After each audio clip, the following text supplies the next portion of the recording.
Hey, Jerry. Hey, Rob, how are you? Extra good. Extra good. I like it. Yeah. What's making things so extra good for you today?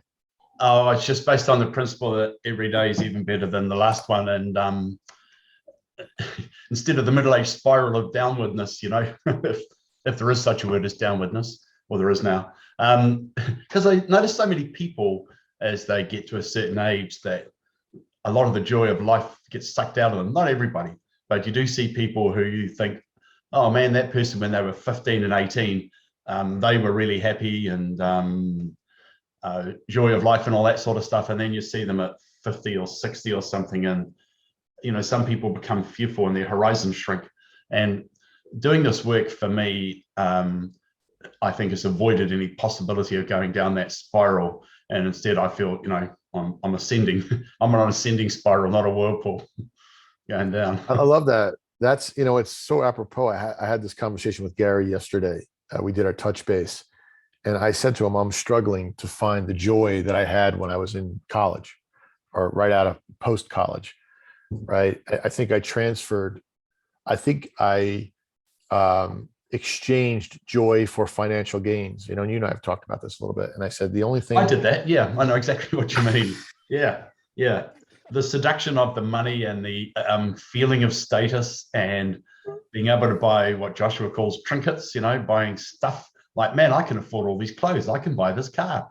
I can go yeah. to Tahiti for a holiday. Like, yoo Anyway, carry on. Well said, right? That's you just summed it up, right? Carry on. And Yeah. I think I attached all of the things that I described, or all the things that I felt meant joy to me, had a direct financial connection. And before that, it wasn't. I didn't have any money in college. I didn't have any money. I had gotten a partial scholarship to go to school. I paid for the rest myself. My parents obviously helped me out as well. I had a job there.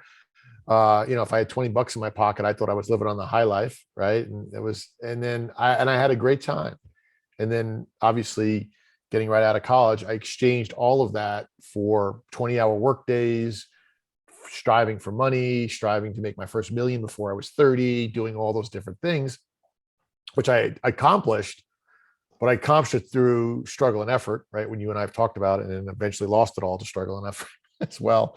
But I'm now at 52, trying to, and I feel flat, right? And I said it to Gary, I'm like, I feel drained, exhausted, and flat. And I'm like, and Gary said to me, he feels exhausted too. I was like, I just want to sleep well. I'm like, why do I went to my Reiki healer yesterday and she goes, yeah, there's something with your energy. Gary said to me, he's like, yeah, we're about to get a big download. All the people in this course he's feeling are about to get something. Because he said to me, all I want to do is sleep too. And I started laughing. I'm like, well, that's a very interesting thing. You say that. Yeah. I mean, I've been sleeping more than usual. Trace keeps saying the same thing. And I was talking with Jessica and Ondine yesterday, and I think Jessica felt at least as flat as I did, which I've never seen before. But carry on. We'll come back to the next course, but carry on with what you're saying, please. Yeah, it's so funny you say that. So, Gary said to me, sort of funny, he's like, I don't even want to be doing this call with you. I started laughing. I'm like, that's the greatest comment ever. He's like, he's like, I honestly want to crawl into bed. I'm like, oh my God. Like I usually get up at like 5:30 and I'm having some fun. I mean, mornings are beautiful, right? And to your point, I love my mornings, right? We've talked about how it is so great. And like this morning, like my kid, I have to take my youngest kid to school at 7:00 every morning. It was 7:02. My kid's like, are you ready, Dad? And I'm like, I'm still I haven't slept till 7:00 in like a decade. Oh, I see. Like, right. What? How did I like? And I mean, it was a hard sleep, and I don't sleep hard with weird dreams, even though I'm reading this Castaneda book, the one that's teaching you how to, do these dreams. So it's just interesting. Yeah. Oh, good. It was good. I was reading the, and I know you've said to me too, like, look at your hands. I was going through that whole, which was kind of funny. But this whole idea of joy, I am super interested.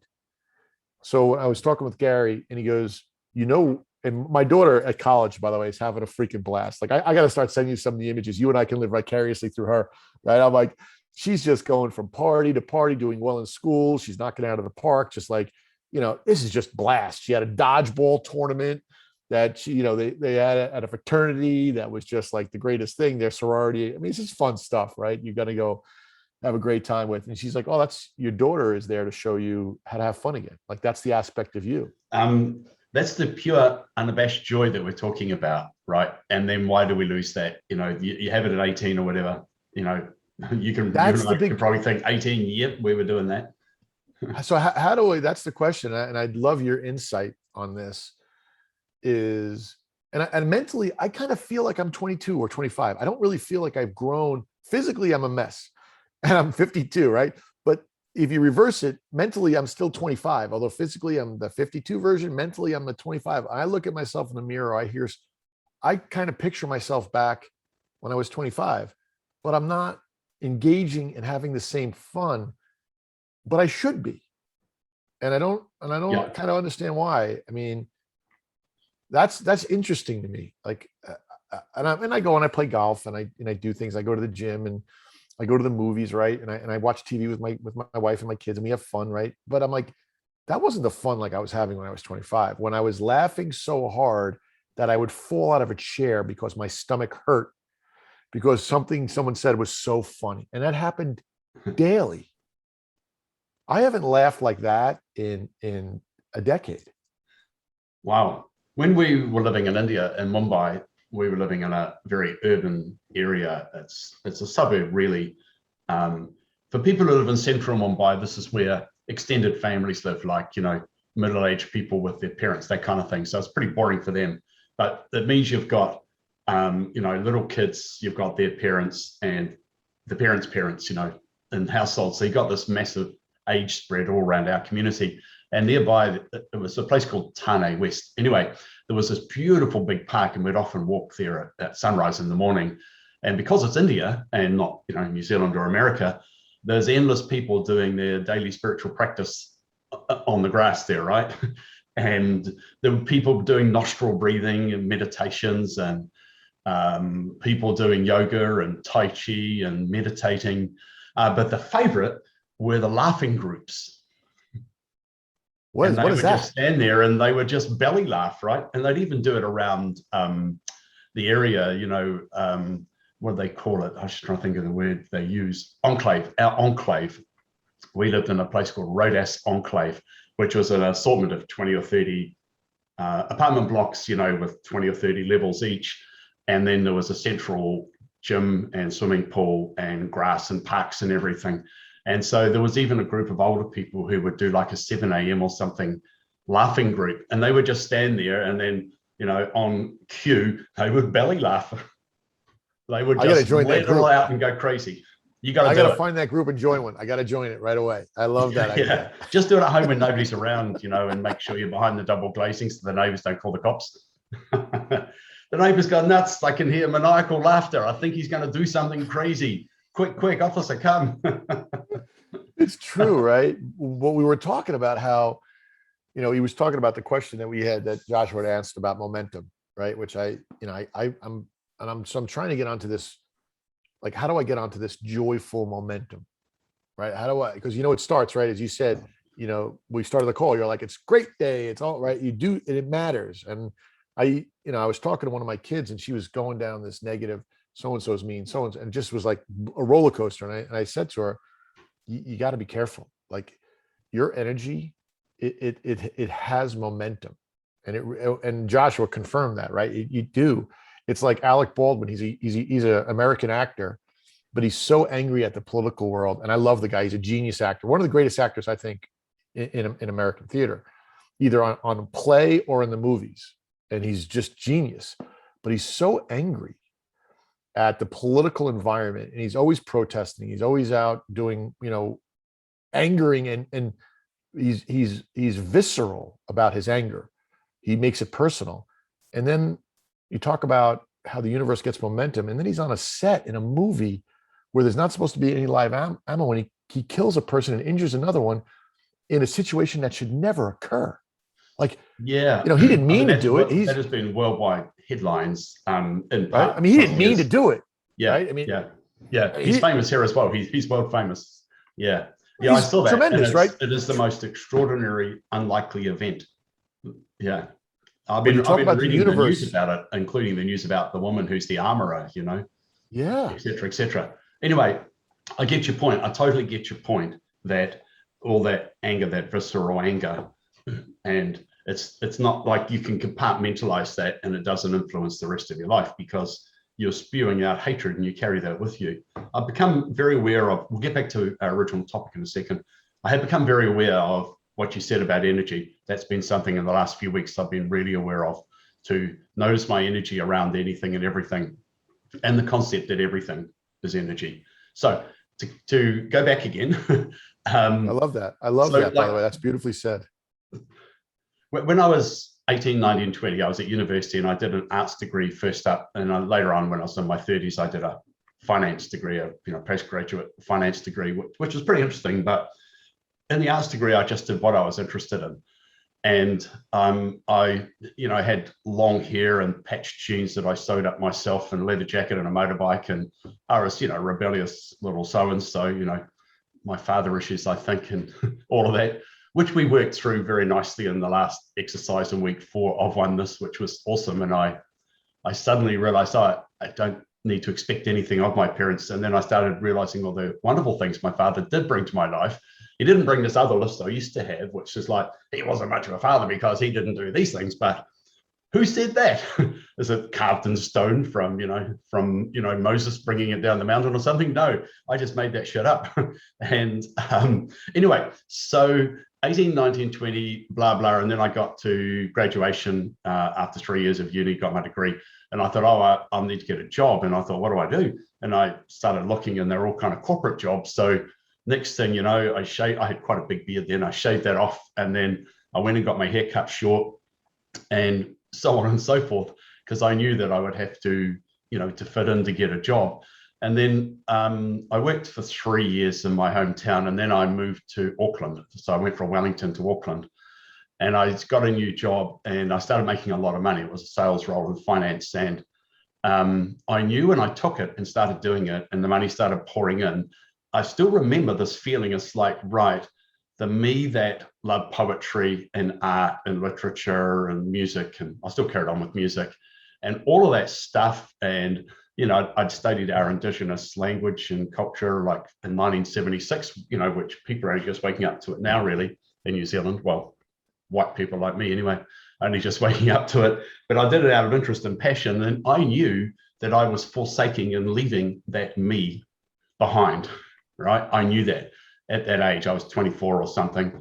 And I actually consciously knew, you're going to dump that and you're going to go into this world of money. And I kind of knew it was shallow, but man, it was exciting and fun and validating, I guess, because everyone said, man, you're so good at this.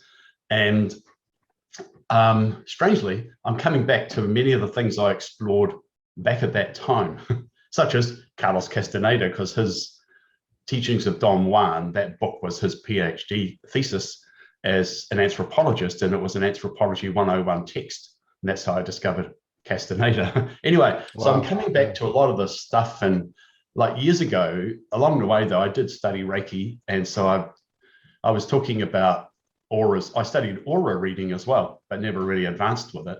And then I was talking about that stuff with Jessica and Ondine yesterday, and I started getting some books on reading auras to take it beyond, because what I see is what is sometimes called the egg, which is the white aura around someone. So I can see that quite readily, but I've never gone beyond it to see the second or third or subsequent auras, which is what you need to see to be able to read someone's aura. I just see the most basic and powerful energy glow around a person, which is typically white if it exists. Anyway, so I'm reconnecting with all of that now, but that doesn't answer your question. It's like, why do we end up, the real question you asked was, why do we end up at 40 or 50 or whatever it is when so many people end up unhappy and they're not the jubilant person they were at 18 or 19.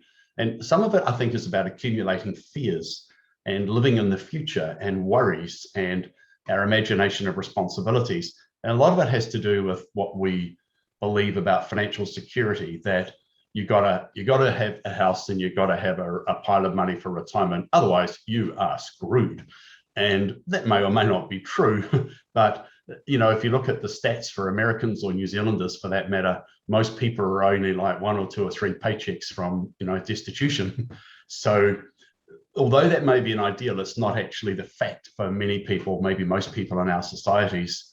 So, and you could say that's a terrible thing, what a high risk thing, and they're all indebted. And that's all true, they're indebted, but with credit card and time payments and leases and all that stuff. But and we touched on this the other week, that in the same way that you and I never worry about, will there be enough oxygen in the air in my next breath, or the one after that, or the one I need to take next week or in retirement, we're confident that there will always be sufficient oxygen in our next breath.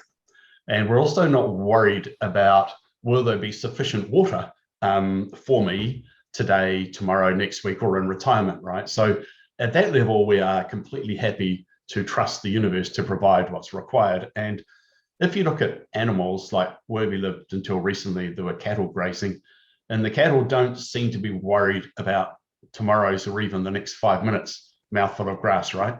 They're pretty happy that there's always going to be sufficient feed, and the cattle don't, as far as I can tell, I haven't talked to them, although I have talked to the cat recently, which was interesting. It's a whole other story. And really, I want to hear that after. Okay, they came out of a fascinating story. It sounds kind of wacko and woo-woo, but it's very interesting. Anyway, so my point is that the animals, and the cat and the dog, whatever, they don't seem, and the birds, they don't seem to be worried about their next mouthful or their retirement fund, their 401k or whatever you call it, or their mortgage, their time payments. So living in the future, right, with an imaginary worry is a downer. Well, it's really well said. I read something. You know who Joe Rogan is? Yeah, of course. Yeah. He's coming back to UFC after a hiatus. Oh, good. He's starting to comment again on UFC. Good. He's an interesting guy, right? If you believe or don't believe in him, right? I think he always brings up great questions that you should go out and get answers for yourself. But he said something the other day, and I got to find it, send it to you, because somebody asked him on the show, why are so many middle-aged men so unhappy? Oh yeah. Why do people say? Why don't people fulfill their dreams? And I didn't really listen to it till you just said something, and it kind of clicked. And he said, without hesitation, he's like, responsibility. Yep. Women put, and he's like, and I'm not blaming women. He goes, but men, for us to be valued to a woman, for us to be able to attract a woman that we feel is worthy, either, or that we're worthy of her, he's like, we take on mountains of responsibility, and we exchange all of our happiness for responsibility and paying bills. He's like, bills kill every man's dream. Yeah. So I think, right? I think that's all you had true. said too. I wouldn't phrase it that way. Yeah, you said it where it's these future time payments. Yeah, well, right. So as a man, I agree that there is a strong societal component of you must be a breadwinner and a good one to be worthy of the kind of woman that you desire. And a mate of mine a mate is a New Zealand, Australian and English word for a male friend, typically. I know a mate normally is, somebody of the opposite sex or your life partner, but it's also used as a friend. So your best mate is your best male friend, for example. So excuse my New Zealand English term. So a friend of mine, Dimitri, I'll think of his other name in a moment, done a lot of men's work over many, many years. And one of his, it's a free download, I think it's really interesting. He says that women marry up, meaning that a woman will marry typically someone of higher status or prospects or financial power, education than her. Women don't tend to marry down. Men will marry up, down, or sideways or whatever. They don't really care, but women tend to marry up. So if anybody doubts about this breadwinner thing, statistically in our societies, that's what happens. I'll get Dimitri's name in a minute. I'll find him on Messenger or somewhere. But men take that on board. And I think one of the great liberations that you and I are probably looking at is, well, what if I went through a period of not being that breadwinner will my wife still love and appreciate me? Will I feel admired? Or, would I feel disdain? The worst thing you can have in a marriage is where the woman is disdainful of the man. Dimitri has a word, I'll think of what that word is, around disdain, where she despises him. And you see that sometimes where I can think of somebody I know, a couple where she passed away, but she despised him. And it was horrible to see. And he just carried on. And he was nonplussed. He's like, why is she treating me like this? Why is she like that? And anyway, they had their own issues, but you never want to get to that point in a relationship that if she's disdainful or despising, like that's really, really a bad place to be. So I wouldn't say I had gone through that. Yeah, I get that in a big way. Right. So you could say that women do this to men, but that's victim thinking, right? You could also say that men sign up for this and buy into it. And I do know men who are not part of that whole philosophy and don't try to pretend to be that breadwinner hero, and they've kind of liberated themselves from those shackles, and they know that their woman loves them. I'm talking, man-woman couples, but it doesn't have to be man-woman couples. It can be woman-woman or man-man, whatever, or whatever it might be. But I'm just talking from my own experience, as a heterosexual male and long-term monogamous relationships, blah blah blah. So for me, it's been a great liberation. It's like, actually, Trace never was attracted to me because of any money I had, and it still makes no difference to her. She's far more interested in having fun, exciting ideas, doing interesting things, and probably above all else, besides sense of humor, would be having interesting conversations and personal growth, you might say, without sounding cliche. So I finally realized that and liberated myself from all of that. And also with my second wife who passed away, she, my first wife, I didn't have anything when I met her because, I was just first working out of university. So she clearly didn't, marry me because of anything I had. And my second wife, I didn't have much when I met her, but then I made a truckload of money while I was with her. But she was interested in me before I ever had the money. So, if the evidence wasn't clear, what the hell was I thinking? None of them, I, 3 times now I'm married. None of these women actually wanted me for money, although at times I had a lot of money during those relationships. Yeah, that's interesting. So when I met my wife, I had a lot of money, and I went through a situation where I had nothing. And there was that moment, right, where you could begin to see the disdain that for my situation. Right. So who had that disdain? Was that you or her or you? Well, I think it was both. I had the disdain that I couldn't be, anger and disappointment in myself that I wasn't the breadwinner. I didn't have the money I had a year ago. Right. And I think I saw that. I mean, if everybody is a reflection of how you perceive yourself, then she was just perceiving me as I was perceiving myself. And I was completely disgusted with myself for not being able to financially manage that. Right. Once I started to love myself again and realize, oh my God, like none of this stuff matters. My relationship improved with my wife tremendously. That's wonderful. Yeah, because we make this stuff up, So Joe Rogan had made a very good point, but the part to me is if that was the man thinking this is done to him, that is victim thinking. Whereas the next level really is, I decided to think that way. Why did I decide to think that way?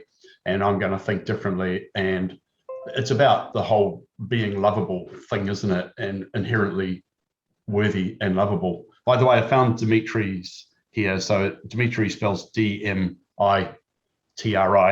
and his surname is Bilgere, Bilgere. And so I have a feeling that is like a recording, maybe that he may be on his website anyway, about women marrying up, not down, and some really interesting stuff about sort of gender issues, which may not necessarily be mainstream, but I remember doing some work from about 3 or 4 years ago and lying on the couch in the south of France, listening to that and thinking, see, it's etched in my memory, right? I remember in the room in the Dordogne in France in the southwest, lying on the couch, sunny afternoon, summer, listening to that recording and thinking, holy crap, this is good and this is correct, this is right. He's absolutely right about it. Anyway, So if people are interested in that, they'll know where to find it. Well, so the net actually defines you. If you are married and you've been married, if you take that theory, then you are always good enough for the woman, for your partner, male or female, right? So if somebody is looking to become engaged in a significant relationship with you, and if you take the premise that, let's just say, a woman is always looking to marry up, just because she's with you, you already reached that level, but we don't think that way, right? If a woman is looking up to you and saying, I'm going to marry you because you got tremendous potential, and you're going, I'm not good enough, right? We're already, and that where it goes back to momentum, where negative momentum is so easy to get into. So-and-so didn't do this, so-and-so didn't do that, the guy didn't show up, the landscaper didn't do it. You could be to flip it and take the positive momentum. It's just as easy, but it doesn't feel that way, right? You can say, oh my God, this is great today. I'm talking to Rob. I had a great call. I got lunch. I bought a great sandwich. I can't wait to have it. You can just go boom, boom, boom. I feel great today. But when given the choice, it seems to me, and maybe I'm misreading it, people jump on that negative bandwagon so quickly. And then when you talk about the positive one, they're like, that's just phooey. That's pie in the sky. That's not happening. All this bad stuff is happening. You're like, yeah, Pollyanna stuff. Yeah. Right? Do you see that? And it Totally. It gets weird. Yeah. So if you're unrelentingly positive in the face of what people think is negative evidence or evidence of the negative, then people do find that a little bit hard to deal with. But did we answer your original question, which I think is the great question of this episode? Why do so many people, and we're talking about men in particular, but it's not just men, end up at a certain age, 40 or 50 or 60 or whatever, that they don't have the joy of youth that they had when they were 14, 16, 18, 20, whatever. And a lot of the joy of life is sucked out of them. They don't have that spontaneity. And you ask them, do they want to do such and such? And a lot of people just say no.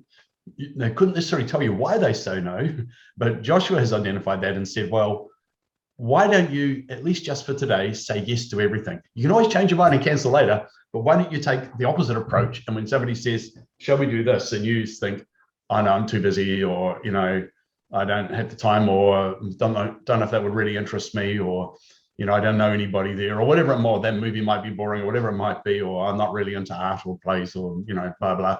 That's not my kind of band or music. So there's always some excess, or that pub will be too crowded and noisy, and, won't be able to hear each other talk. And, and then it's like, all that flashes through your mind. It's like, nah. And you say, oh, no, I don't think so. I'll let you know. But so Joshua says, why don't you say yes? Because when we were 18 and somebody said, shall we ... like everyone was like, yeah, let's go. But you're right. So what's your take? What do you think what's the difference between me at 18 and 48 or 58? Tell me what happened. I kind of lean with Joe Rogan a little bit, and I don't necessarily go with it from a victimhood. These are choices I made, right? Right? The choice I made to get married, to have kids, to own my own company, to hire employees, right? All of those choices that I made took a piece from me. Not because if everything is an aspect of you, I took a piece of me to create it, right? I'm just playing this out. And I kept taking pieces out of me to create different aspects so I could see myself. But I was so stressed and unhappy that every piece I took out to create was more of that stress and unhappiness. So as companies grew, they folded and went into bankruptcy. As finances grew, they folded and went to bankruptcy. As my relationship grew with my kids, they became stressful, became wrapped in fear, because every time I took a piece of myself to create something, right, I took a piece that was in stress. That was in a fight or flight position, right? And I think that's why. Right.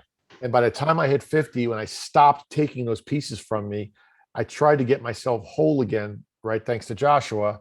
And you do that by meditating, taking deep breaths, loving yourself. And every time you love yourself, you take a piece back and you put it back into the puzzle, right? And then you're like, okay, I'm now whole again. but I just spent the last 30 years ripping pieces off to create things. I no longer want to do that. And I'm like, I can't go drinking and carousing to 4 a.m. like I used to with friends. And I'm like, okay, what do I do? And so I get why I got here, right? To your point, I get why I got here. What my point is I've slowly made myself whole again, and I'm smiling, and I'm not unhappy, nor do I think I don't think from a victimhood. I'm happy. I'm just not joyful. And there's a difference, right? That's the thing, is like, I love my wife, love my family, love my house, love my car, love my job. I'm happy. I'm not joyful. So what would it take to become joyful? Just before you answer that, and I want to hear some more about this, I found this quote I wrote down for my course about a new approach to money, or how to make money authentically. And it was just from one of the recent Joshua podcasts, 338, Joshua Live. And it was about, for example, if you're in a business and you need to make some calls to bring in some debts, some overdue accounts or whatever, do it in joy. Never do it in effort and struggle, never as a victim. In joy, you have all the power that is within you at all times. In fear, you block that power.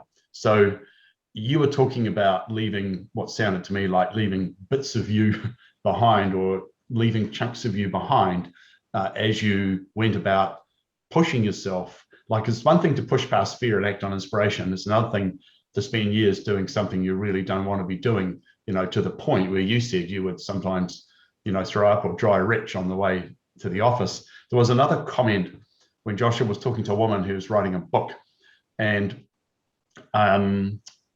it was about writer's block, but it's actually the same thing about letting the creativity flow and where your action comes from.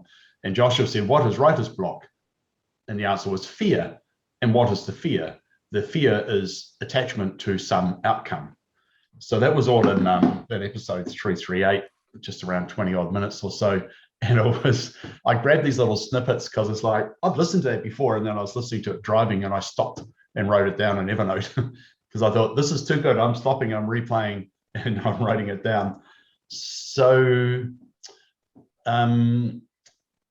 we were talking about the spontaneity of 18, and you said, the second thing I want to say, that's right, was Jessica talks about this technique that she learned as a student of Carlos Castaneda, which is called recapitulation. So I'm not going to describe it.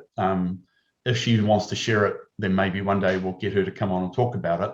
I don't know whether it's something she would happily share with the general public, but we'll find out. But in recapitulation, essentially you revisit times in your life where, if you think about it in energy terms, you left energy behind, and you recapitulate the event with a very simple technique, and you reclaim all of that energy. So could you imagine all the energy you've left behind with all those things that happened and all the things you did and the traumatic events and so on? Could you imagine if each one had depleted your energy, your psychic energy, if you want to call it that, spiritual energy, whatever, maybe it's your Reiki, or aura energy, your non-physical energy. If all of those things have depleted it bit by bit, then this explains also why we end up flat at 50. And so I've started to make a list of some really major events. And as soon as I started doing that, and I haven't done the recapitulation yet, but I'm going to do it in the next few days on those things, I suddenly realized, I did leave a lot of energy in that room in that event. And if I can reclaim that energy, like if I'm this energetic now, I think I'm going to be 18 again in terms of my energy and spontaneity and joy. What you just said, it was really profound. So I was at my Reiki healer yesterday, and so the way her process is, we talked for a few minutes. She's like, why are you here?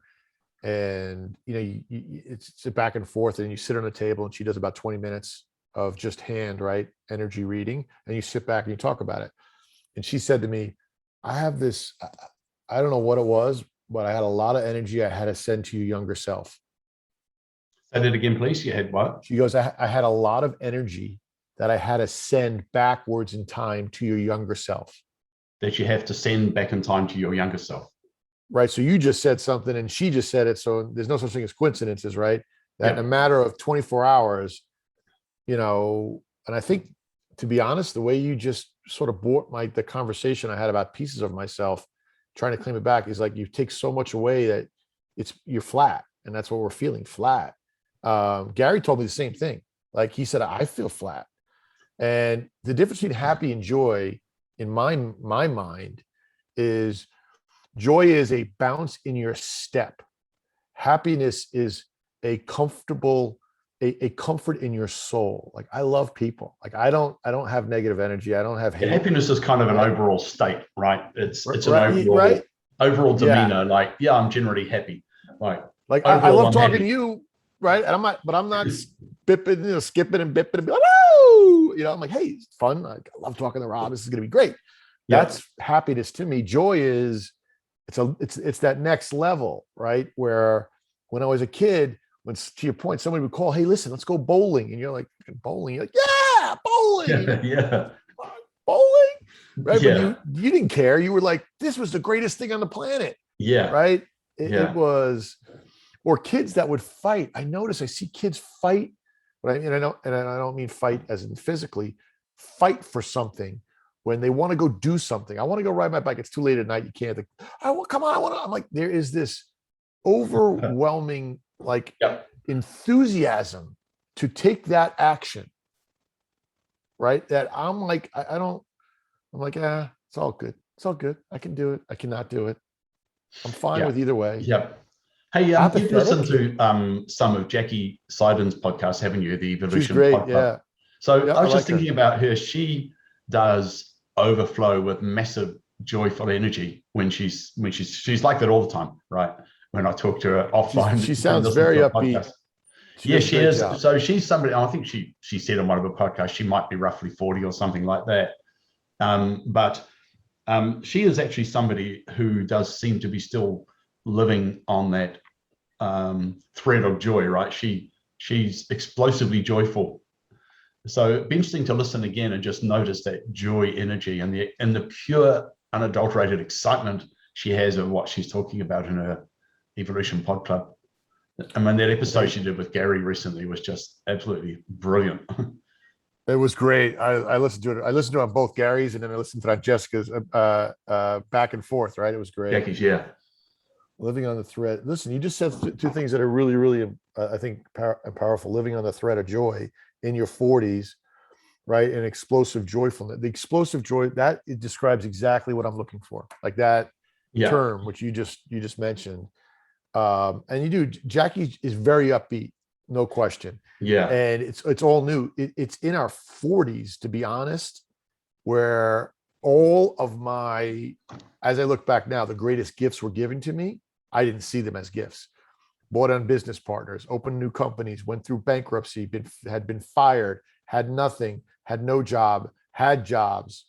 All of that, had kids, kids got old, went to private schools. All of those responsibilities happened in my 40s. That decade, it was like the decade of any possible responsibility that you could figure out in the world to have, I took on. And in the 50, and by the time I'm now for the last 2 years, I've spent all my time letting go of it all. Take it back. I don't want any more of it. So I just wrote down, because I'm making that course at the moment, but I can see that a part of that course will probably be something around how to rediscover the joy, the pure joy of your youth, the energy. That's a huge topic, right? Because as well as I do, when you take on the responsibility of making money, of creating a business, of doing investments, however it is, you now feel an overwhelming responsibility to achieve something, whatever that may be. You have a goal, right? You start out with something and have a goal. For me, I knew it was always to double, triple, become this magnet for money. And when it didn't happen, right, it was devastating. And it was, I'll never invest again. I'll never touch money. I'm terrible at this. So it's the idea that money is energy. And if it's not going in that direction, all right, it's a gift for you. And what is that? It's up to you to recognize it. Like I do crypto now, and you and I have talked, it goes up, it goes down. I giggle every time. I don't even, I'm like, whatever. Like it's, as I was telling Gary what it is, he's like, okay, you're up 440% on the year. I'm like, yeah, because I told him what I was doing. He told me what he was doing. He's like, it goes up, it goes down. I'm like, but you don't ever take a step back. I'm like, holy shit, I didn't even look at it. If you were in regular stocks at 440%, you'd be like, holy cow, right? Yeah. But you're in crypto, you're up that, and you're like, people are like, and I'm like, so it's so funny, right? That we set a goal for us before we take action, thinking that the goal or the outcome is necessary for the action to be just, right, and successful. When it's taking the action that matters first, right? And then embracing the outcome, whatever it may be. Like, that to me is a mind-blowing concept. And I still have difficulty with it because I've set goals my entire life, right? Yeah. Which is dependent upon an outcome. The goal is replaced by an intention. The intention may be less specific than the goal, because the goal basically is trying to predetermine the outcome, whereas the universe may come up with something completely different, right? So, for example, I like that. You should write that down, by the way. Goals replaced by your intention. That's a great, by the way, that is just a great way to set that tone, right, Rob, for what you're talking about, because, you and I are goal-focused guys, right? Yes. And if that goal is X, 120%, like, no, my intention is for this to be fun, for me to learn some stuff, and for hopefully me to have additional financial prosperity. Much different. That's an intention, much different than a goal of, I'm going to make 200% by October 1st. Yeah. Okay. I mean, that just popped into my head. I've written it down. But, I love it. Written it down if you didn't say, but that's a good point. Goals replaced by intentions. So, because I efforted and struggled going back maybe 3 years to make an online course, which I made. It's called Traffic Lab, and it's on our website called theprosperitylab.com. And it's DIY online marketing for small business owners, really small to medium or small business owners. And I efforted and struggled and, put down all my best ideas on how to, because all the, online marketing we do as a business, and I made it into a course, and it's pretty good. And, some people buy it and blah, blah, blah. And I quite enjoy it. But then when Ondine and Jessica said to me one day recently, why don't you make a course about how to make money authentically? And then we thought a new approach to money, because the Joshua thing is a new approach to life, and Jessica's writing a book or a course about a new approach to death. So this is the kind of new approach. And Krista is making courses around a new approach to being sober, an alternative to AA, and, a non-fear-based approach to sobriety, or whatever the word is.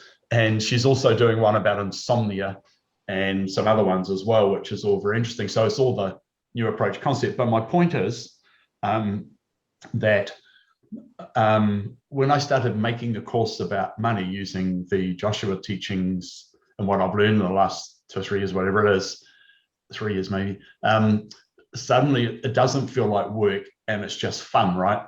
Like, if I could do that all day, it would feel like I was goofing off all day, writing that course, making that course. So in other words, I tried to effort and struggle thinking, I know about online marketing, I'll make a course on that. That's awesome. And that was quite good. But when I actually started, because if my goal was, I set maybe 4 years ago, to create and sell online courses and achieve a measure of freedom by doing that. And so I efforted and struggled and decided I had to be down this particular path. And then one day, bang, somebody says, why don't you do this? And that was not my plan. That was not my goal. I would never have said I'm going to do an LOA kind of a law of attraction course. So all I'm trying to say is that you could say the universe delivered what I wanted, but not in a way I ever imagined. But it took me 3 years to actually shut up and listen and just do what came in. And also something you said last time we spoke, I felt slightly bad about, I was slightly ridiculing of some of the comments I read out from people on Reddit in the LOA thread, on the Law of Attraction thread, subreddit. And, that it was such simplistic approach to the law of attraction that people have just discovered it and think it's a ninja mind trick. And I was quoting a guy actually from the finance thread in this case, and it was people talking about the meaninglessness of their life and careers, their life in finance. And most of them didn't like it at all, and were doing it for all the Rogan reasons, you might say, Joe Rogan's reasons, because, I do it to support my family. I hate it, but it's what I do, and the money's so good, blah blah blah. So, and then I told you about a young guy who's like maybe the one who asked the question in the first place. Quite an insightful young man in his own way, and he was like, I don't actually like the work at all. It wasn't what I thought from studying at college. It's boring, but I do like the people I work with. But what I really like is when we go to the pub on a Friday night and we can talk about sports or new bars or my favorite bars or my favorite restaurants or whatever. And, and then I was, a little bit dismissive of that. And I said, well, if that's the extent of your life, what kind of a life is that? And you said, well, and this was a great insight, I thought, you got us back on the right path, in my opinion. You said, well, that young man could actually start to be a TikTok publisher, and he could actually do reviews for people of his age in his city of restaurants and bars and the best things on Netflix or TV, or what's coming up in sport or whatever it might be. And it's like, you could actually turn that into a passion. It doesn't, it's a side hustle that doesn't detract from your day job, but somebody who does that one day is going to do really well at it and liberate themselves from the hamster wheel, the treadmill. Yeah, no, it's for me, and and you go back to what you were doing when you were talking about writing courses. Your intention, and that's the difference between a goal and an intention, right? Your intention was to provide a service to people to help them, right? And then you had said it's a marketing course, right? But if you step back and you evaluate that goal and rethink it as an intention, then you will absolutely, to your point, get to the point where you're providing that service, right? That incredible, you have knowledge that is an aspect of me. You and I are talking because you have to bring something to me and I have to bring something to you. We're both in each other's reality, delivering aspects. Now, if I step into your reality in your situation where we start talking about all your stuff, right? Well, then I'm not actually providing the service you're asking for. So if I continue to be my true self and have these, these real conversations where you tell me what you feel and I tell you what I feel, versus completely having this one sort of collaboration on this. Once that person does that, right? And we all look for people to do that. Come and agree with me. Just come and say yes, yes, yes. We've then taken what that person's role is, which is supposed to enlighten you and give you something that you like. Everybody's planted in each other's lives to enlighten them to something, but instead we try to control them and have them just agree with what we're saying. And then we remove that. We remove the gift that they're supposed to give us, and it's gone. Like that to me was that was sort of the oneness, right? That's what we've been going through. I look at my parents differently. I look at my friends differently. I look at a conversation. I was in a situation, somebody said they were, well, that person was rolling their eyes and talking bad about you. And I'm like, okay. It's just like, I would have got in my car, driven to the guy's house. But I'm like, cool. I'm like, I'm not, hey, hopefully somebody, can do what he needs. I'm like, that's okay by me. Like, it's even with the political, I was a diehard Trump or Republican. I don't even care anymore. I'm like, whatever. Biden's great. Trump's great. Whatever, whoever. Like, just, as long as everybody's safe, do what you got to do. Like, like, I don't care. Guns, program. I don't care anymore. Yeah. So that stuff in that episode where Jackie and Gary talked, it's on both of their podcasts, Joshua Live and Evolution Pod Club. That one was amazing because they did talk about gun control and politics and COVID and how people seek agreement from others, but they're saying, a position to be is instead of strongly for or against something, at one extreme or the other, like on the bell curve, why don't you sit in the middle and be completely neutral about presidents, Republicans, Democrats, COVID, vaccine, masks, all that sort of stuff. And also, gun control, they mentioned that as well. Like, you could be fearful of, mass murder, or you could be fearful they're going to take your guns away. Those are the extremes. Well, you could sit in the middle and not care. So that's a very good place to get to, I think. With that inspiration thing, about 3 or 4 years ago, I set an intention. I remember I was sitting in the apartment in Mumbai, and I set an intention that I wanted to do some work for somebody in the spiritual domain. And so the people who came to mind that I wanted to do some work for were Gary, with Joshua, and John Keogh, who's the original Mind Power guy from back in the 90s, the Canadian guy who's, it's an interesting take on spirituality, a really good entry point for a lot of people. What's his name, John? What? John, Kehoe, Kehoe. John Kehoe. So he wrote the original Mind Power book, which is, I think, still really good. So I set an intention to do that. And long story short, next thing you know, I'm in Florida where Gary and Tracy are staying, and I'm staying with them, right? From Mumbai to Florida, there I am.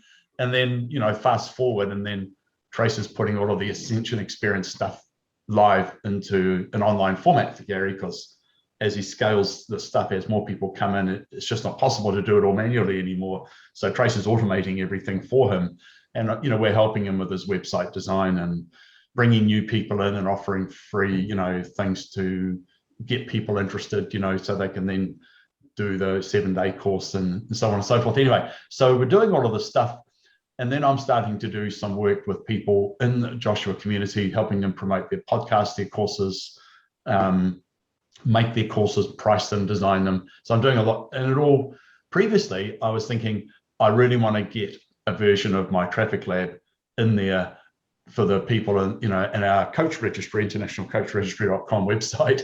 I really want to get people into my businesses from the Joshua community. And it was a transactional, goal-based thing. And I never quite got there. And then suddenly I realized, I've actually got a whole lot of clients who we're doing this work for in this area now. And it just kind of happened. And then Jessica said one day, a week or two ago, she said, your role is to disseminate the knowledge of, because we know how to use the tools of Facebook ads and Google ads and search engine optimization and all of that. So we know how to reach bigger and bigger audiences for everybody as part of our work. And she said, your role is to disseminate the knowledge, the Joshua knowledge. And I thought, that's true. That is true. And it, I haven't gone looking for the money or set any targets or budgets on it, but it is working out, and it's the most fun work of all, and it pays. And then we were at this astronomy conference for 3 days, Friday, Saturday, Sunday. It's an Astrotourism Academy. So dark sky tourism is a massive and growing area, and New Zealand has a lot of dark skies. And Northern Hemisphere people like to see the southern skies because they're different. They don't. Most people live in the Northern Hemisphere. It's light polluted, and so they get clear skies and they see different stuff. So this is a retired professor of astronomy, a very eminent man, worked in Washington, D.C. and blah, blah, blah. And so he's put this together with a friend of mine who's a retired investment banker. And so long story short, we went along, we made the website for him. The whole thing is like pro bono, right? He's not looking to make money out of it. He just wants to train people in astrotourism and to be dark sky guides and so on, to make sure they know what they're talking about. So we went along as his guest because we did the website and all that blah, blah for free. And then there was this guy who's a very eminent astronomer, and he and his wife have got asteroids named after them, like they discover asteroids and comets and things. He's 77 or something, retired, and the postal service here published a stamp in their honor, so they got their own postage stamp, right? And he was showing us his new book, and Trace and I looked at each other and said, those diagrams are horrible. And I said to Trace, he's trying to do it in PowerPoint, would he be better off in Canva?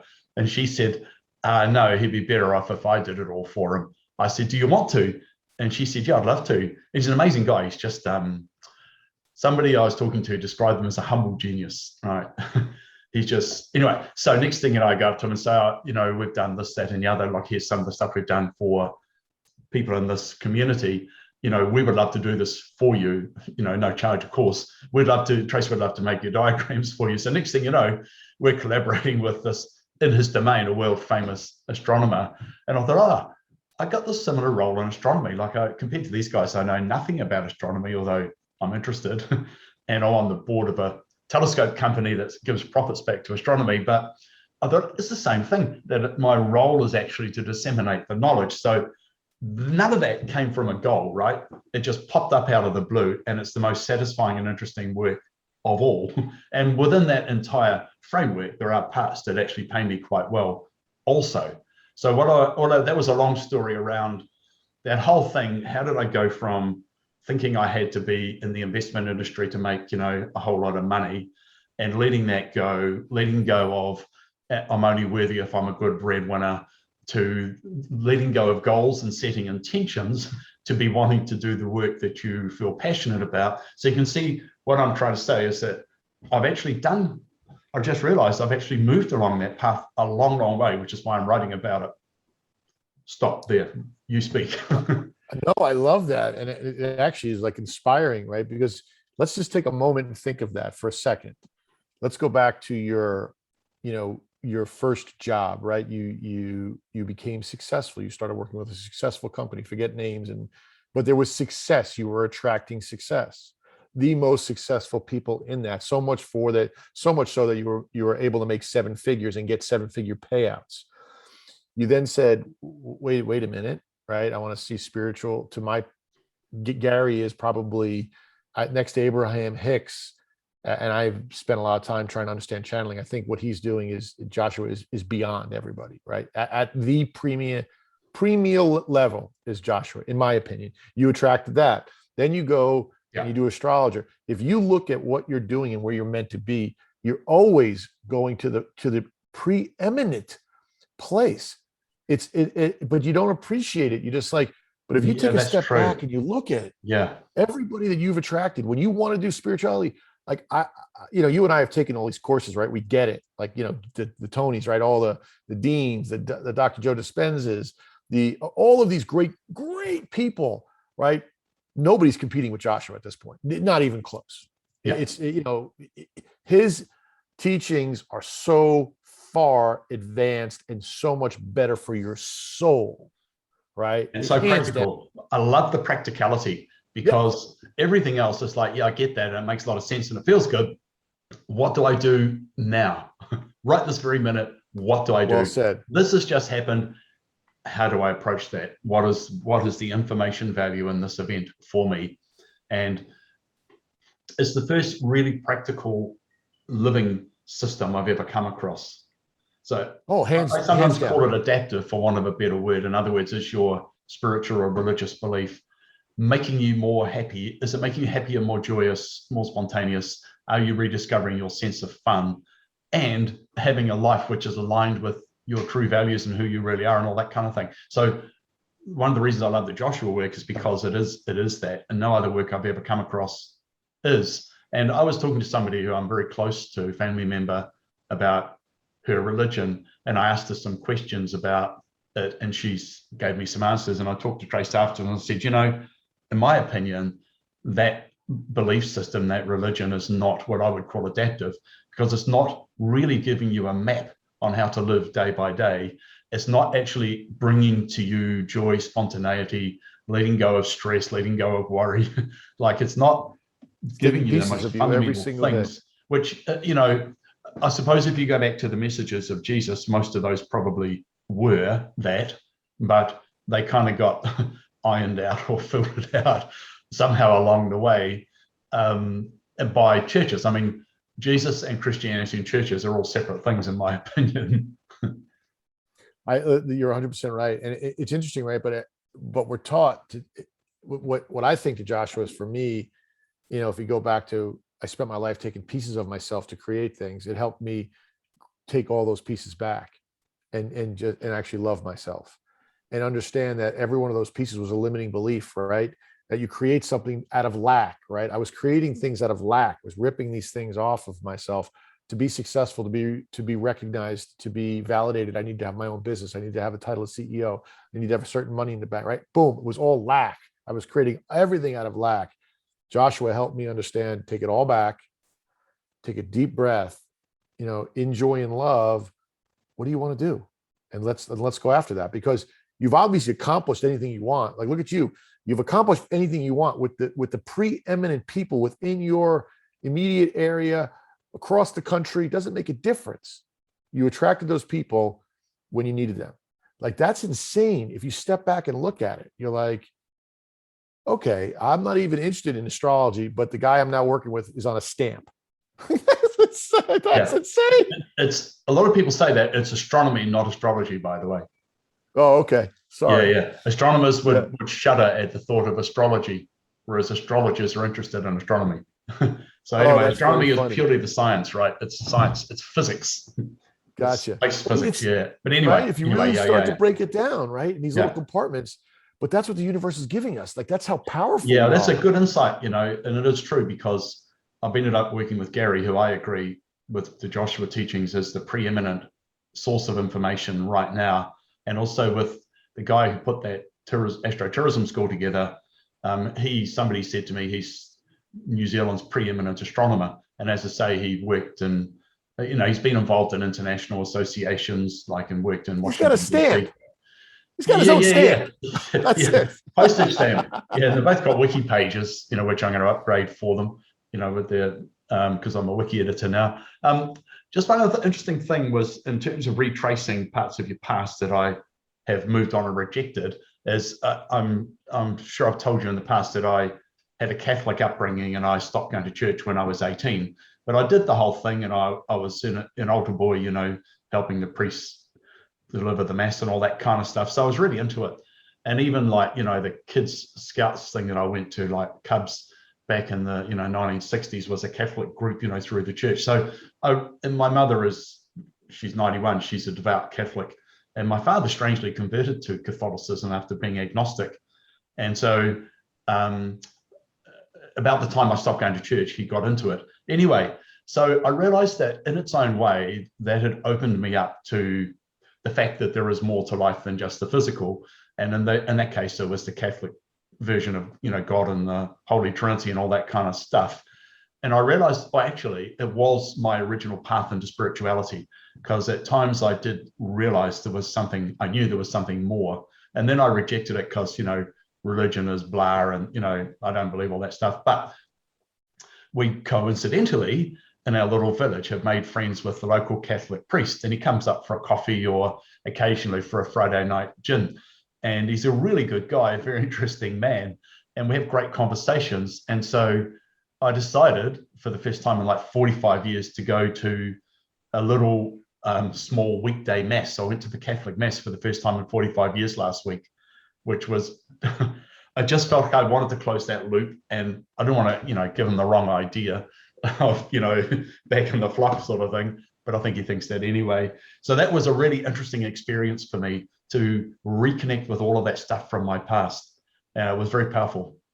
How did that, with what you know now, and because I'm a Catholic as well, born, raised, went to Catholic school, the whole 9 yards. I assume, being Italian American, that, you know, Catholicism will be in there somewhere, right? Yeah. Well, it's funny. So I rejected, when I graduated, when I got on my own, I rejected the church solely out of fear that I just thought God was going to damn me. I was going to hell. Like, I'm not good enough. I'm not worthy. So I stopped doing it. I mean, when my wife and I got married, we didn't get married in a church. Like, my parents were all, I'm like, I don't care about any of that stuff. Like, I honestly was like, I'm not dealing with this God who is going to punish me. My parents were big, like, for everything I'm doing. Like, when it's done, it's done. And whatever my consequences are, I'll think about it at that point in time. But I literally stayed away from church, grew up for 20 years, you know, at least once a week going, if not twice a week. And then for the next 30 years, stayed away until I started reading Neville Goddard and started to understand that he doesn't believe the Bible is a recount of history. He thinks it's a psychological thriller written to teach you how to deal with the world. Right. A metaphorical tale. Well, yeah. That's interesting. I'm just trying to think of the word that describes a Christian allegory. So I believe the Lord of the Rings and the Hobbit are Christian allegories. And Pilgrim's Progress, John Bunyan, going back hundreds of years, that was one of the original Christian allegories. Metaphorical tales with a Christian theme. Yeah. One of the problems I had as a teenager with the church, you know, and fearing going to hell was, like, in those days, a lot of the stuff was very strict, like back in the 1960s and 70s. And some of the problems I had, number one was cursing, right? Like, you're not allowed to say, you know, the F word, and certainly not take the Lord's name in vain. And another one was drinking and getting drunk, which in those days was a terrible sin.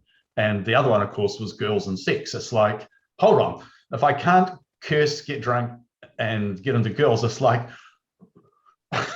when I was like 16 or 18, it's like, well, I am doing those things, and I'm going to go to hell with Slay. Now, this doesn't seem right because I feel so good. That is, you know what? I feel the same way. That's a great way to end today's segment, by the way. That's a final line. I love that. Yeah. Thank you, Rob. This is awesome. Thanks, Jerry. Yeah. Okay. All right, See you next bye-bye. time. Have an awesome evening. Bye. You too, my friend.